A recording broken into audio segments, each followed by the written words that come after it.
Assalamualaikum warahmatullahi wabarakatuh. Hai semuanya, perkenalkan nama aku Nuraina Syoba, kelas 10 C Akuntansi di SMK Negeri 1 Banjarmasin. Di sini aku akan menjelaskan tentang unsur-unsur administrasi dan karakteristik administrasi. Yang pertama, unsur-unsur administrasi. Secara mutlak, dalam unsur administrasi harus terdapat hal-hal berikut ini.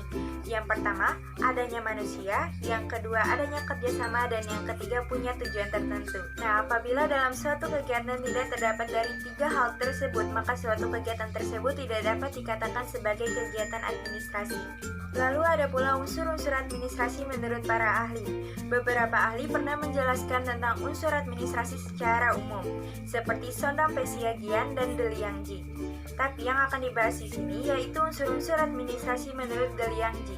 Menurut Deliangji, unsur-unsur administrasi terdiri dari 8 unsur.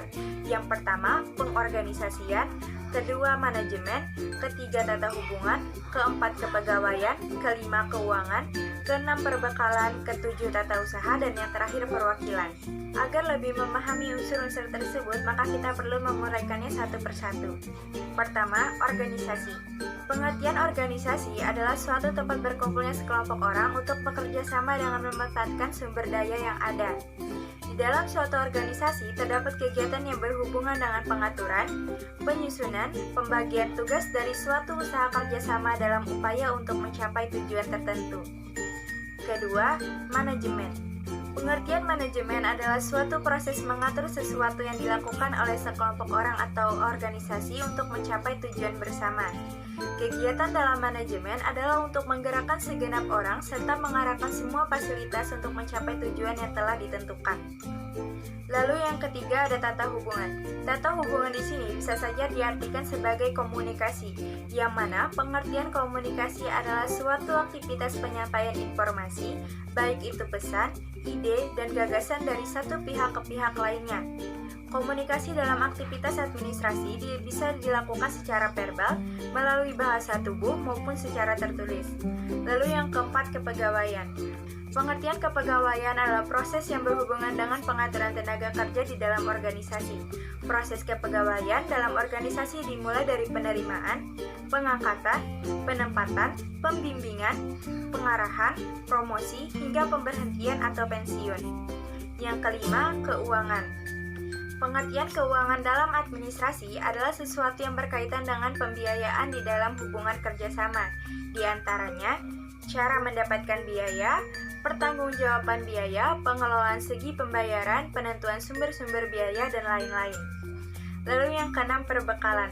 Pengertian perbekalan adalah kegiatan yang berhubungan dengan perlengkapan dan peralatan yang diperlukan dalam organisasi. Beberapa kegiatannya adalah pengadaan barang, penyimpanan barang, hingga pemusnahan barang yang tidak diperlukan. Yang ketujuh, tata usaha. Pengertian tata usaha dalam administrasi adalah kegiatan yang berkaitan dengan pelayanan atas penyelenggaraan usaha. Misalnya pencatatan, penyimpanan, pengiriman, dan lain-lain. Biasanya kegiatan usaha ini disebut dengan office work yang dilakukan di dalam kantor. Dan yang terakhir, perwakilan atau hubungan masyarakat. Perwakilan adalah suatu bagian dari organisasi yang fungsinya untuk melakukan interaksi, hubungan, dan kerjasama dengan masyarakat yang terkait dengan organisasi tersebut. Tujuan dari perwakilan ini adalah untuk mendapatkan dukungan penuh dari masyarakat terhadap organisasi tersebut secara sadar dan sukarela. Lalu selanjutnya yaitu karakteristik administrasi.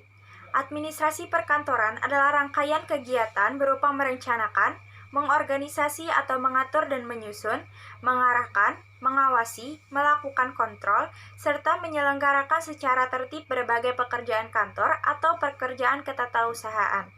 Karakteristik administrasi antara lain adalah adanya hal-hal berikut ini. Yang pertama, adanya sekelompok orang. Sekelompok orang adalah kumpulan orang yang lebih dari satu orang. Diperlukan orang lain dalam administrasi dapat kita pahami dengan melihat kembali sejarah administrasi. Contoh dari karakteristik ini adalah adanya pencatatan sebuah transaksi penjualan di rumah makan. Hal tersebut muncul karena adanya dua orang atau lebih yang saling membutuhkan. Jika dilakukan sendiri, tentu tidak akan ada pencatatan transaksi.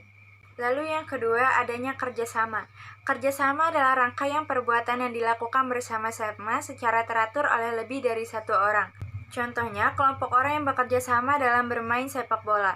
Tujuan dari bermain sepak bola adalah untuk mencetak gol. Lalu yang ketiga, adanya proses atau usaha yang berkesinambungan. Segala kegiatan dalam administrasi membutuhkan dan dibutuhkan oleh pihak lain, sehingga kegiatan dapat dilakukan secara berurutan atau bersamaan. Contohnya seperti pencatatan pembayaran gaji yang merupakan bidang keuangan sudah tentu berdasarkan catatan dari kepegawaian. Lalu yang keempat, adanya pembagian tugas.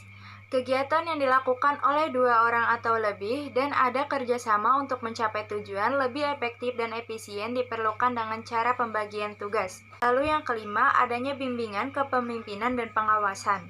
Setiap kegiatan perlu adanya bimbingan dari pimpinan agar dapat mengetahui cara dan alur pekerjaan, serta perlu dilakukan kegiatan pengawasan untuk evaluasi. Dan yang terakhir yaitu adanya tujuan.